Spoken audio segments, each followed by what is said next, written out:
tous et toutes bien. Moi, ça va très bien par la grâce de Dieu. Alors, on se retrouve aujourd'hui pour une nouvelle vidéo dans laquelle je vais vous parler sur le permis d'études. Alors, en me baladant un peu sur le site de l'immigration, je me suis rendu compte qu'il y avait certaines informations qui ont été mises à jour comparées aux années précédentes. Donc, j'espère que la vidéo vous plaira.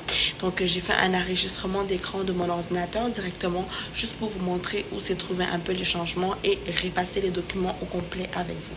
Donc, si c'est la première fois que tu es sur ma chaîne YouTube, je me présente Sarah Kapilikwa, ancienne étudiante internationale, nouvellement résidente permanente par la grâce de Dieu. J'espère que le contenu de ma chaîne te plaira. Donc, je partage mon quotidien et toutes les informations qui sont très utiles pour la vie d'un étudiant international. Donc, reste connecté pour plus de vidéos sur moi, sur mes réseaux sociaux, Instagram et mon adresse courriel si jamais tu as des questions. Donc, sans plus tarder, c'est parti. Alors, comme vous pouvez le voir, j'ai préféré vous partager mon écran, tout simplement parce que vous aurez beaucoup plus d'informations directement. Alors, je suis sur le site du gouvernement du Canada, permis d'études, obtenez les documents requis. Alors, comme vous pouvez le voir, la plupart des documents demandés sont la preuve d'acceptation, donc l'aide d'admission, la preuve d'identité, preuve de ressources financières, une lettre d'explication. Donc, ils peuvent vous demander de l'aide d'explication. Un certificat d'acceptation du Québec, autrement appelé CAQ. Une déclaration du gardien si jamais la personne qui vient étudier au Québec est mineure, donc 18 ans et moins. Et ils disent aussi qu'il y a d'autres documents. Ils peuvent vous demander en fait d'autres documents. Ça dépend vraiment de comment votre dossier se poursuit. Donc, voilà un peu pour la liste des documents à avoir. Alors, je vais vous présenter c'est quoi en fait la preuve d'acceptation qu'on vous demande souvent. Mais avant ça, n'oubliez pas qu'ils peuvent vous demander le CAQ si et seulement si vous venez étudier dans la province du Québec. Donc, si vous allez en Ontario, peu importe, ils ne vous demanderont pas le CAQ. Alors, pour la preuve d'acceptation, votre école doit vous envoyer une lettre d'acceptation. Puis, c'est cette lettre-là que vous allez joindre pour votre demande de permis d'études. Alors, beaucoup me demandent c'est quoi une acceptation conditionnelle. Ils disent ici que si votre acceptation est conditionnelle, cela signifie tout simplement que vous devez suivre des cours préalables. Il peut s'agir par exemple de cours d'anglais, langue seconde ou de français, ainsi de suite. Mais si tel est votre cas, sachez juste que ils ne vous délivreront pas en fait un permis d'études de 5 ans. Si votre programme dure 5 ans, ils vont juste vous délivrer un permis d'études de 1 an, qui est la durée des cours préalables, parce que vous avez une lettre d'admission conditionnelle. Donc, ils disent ici, nous ne vous délivrerons votre permis d'études que pour la durée de ces cours plus d'1 an. Donc, lorsque vous aurez été accepté dans votre programme principal, là, vous allez devoir demander un nouveau permis d'études afin de prolonger votre séjour à titre d'étudiant au Canada. Mais n'oubliez pas qu'il y a des exceptions que je vous ai surlignées si vous avez le temps, n'hésitez pas à aller lire sur le site de l'immigration. Ça dit tout simplement que si vous êtes membre de la famille d'une personne qui a déjà un permis d'études ou un permis de travail, vous n'avez pas besoin d'une lettre d'acceptation. Mais bon, ça dépend vraiment des cas.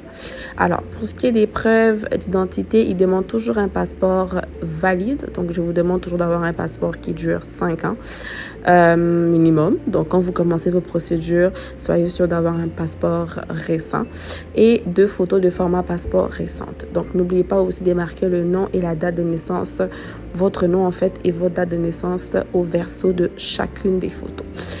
Alors, la fameuse partie sur le preuve financière. Donc, vous devez prouver que vous pouvez subvenir à vos propres besoins et à ceux de membres de votre famille. Ça, c'est pour des personnes qui décident d'être garant tout seul, ou encore ce garant financier-là qui prend la responsabilité d'être garant en fait de l'étudiant ou l'étudiante. Voici les documents que vous devez prouver au niveau de preuves financières, que vous avez un compte bancaire au Canada, mais c'est pas ce que je vous conseille. Un certificat de placement garanti. Dans le fond, je vais juste vous énumérer certains documents qui peuvent vous demander pour votre qui sont en fait valides pour une demande de preuve financière. Et en lisant, je me suis rendu compte que d'habitude, je vous dis qu'on vous demande les relevés bancaires des 3 derniers mois, mais ça a changé. C'est rendu les états bancaires des 4 derniers mois à la place. Donc, n'hésitez pas à vraiment avoir les relevé bancaire des 4 mois précédant votre demande, et non 3 mois comme j'ai souvent l'habitude de le dire. Et donc voilà, je vais vous lire la partie des fonds minimum pour les personnes qui veulent étudier à l'extérieur du Québec. Il y a une liste enfin un montant de base pour les personnes qui veulent étudier à l'extérieur du Québec. Si vous voulez en fait comme être garant vous-même, vous allez payer, vous devez avoir en fait un minimum de 10 000 dollars canadiens. Ça n'inclut pas les droits de scolarité. Puis voilà, donc les petits tableaux se trouvent également sur le site de l'immigration directement. Donc voilà des exemples qui vous donnent si vous-même et 2 membres de votre famille souhaitez venir étudier ou venir tout simplement dans une province autre que celle du Québec pour un séjour d'1 an. Vous devez avoir le frais qui vous donne soit un total de 17 000 dollars. Maintenant, pour les personnes qui veulent immigrer au Canada, plus principalement au Québec, vous devez avoir un montant de 6 569 dollars si vous êtes seul. Et ça, c'est excluant les droits de scolarité. Donc, il vous explique ici, si c'est une personne de 18 ans et plus, c'est 13 000. Ainsi de suite, n'hésitez pas à cliquer sur le lien que je vais mettre en barre d'infos pour plus d'informations. Donc, prenez toujours le temps de vraiment faire beaucoup de lectures. Ça va vous aider dans votre processus en fait pour venir au Canada.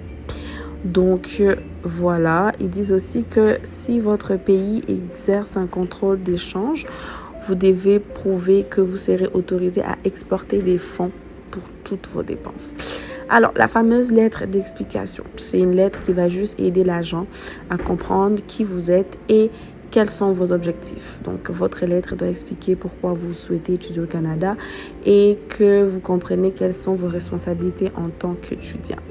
Donc, voilà un peu sur la lettre d'explication. Donc, on la joint à votre demande. Donc, voilà.